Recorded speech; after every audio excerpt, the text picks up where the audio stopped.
យើងអ្នកទាំងអស់គ្នាយើងអត់ស្គាល់ចំណងជើងតែយើងគេផ្ញើសលេងនឹងឲ្យ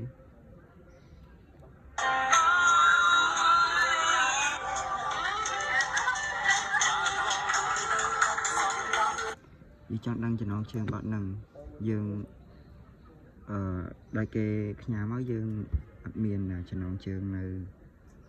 ក្នុងហ្នឹងអញ្ចឹងយើងចូលទូរស័ព្ទមួយទៀតមកមាន YouTube យើងចូលមកហើយយើងយកកន្លែងចម្រៀងតោះមកយើងចាក់អានេះ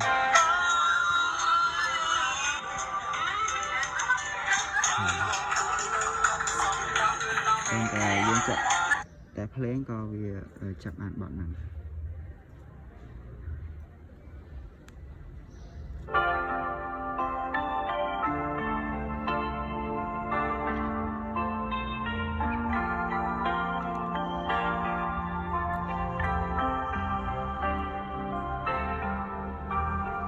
ហើយនៅវល់គ្មានថ្ងៃឈប់ដូចមកនឹងអូនស្រឡាញ់គ្នាអូខេឥឡូវយើងទៅឃើញ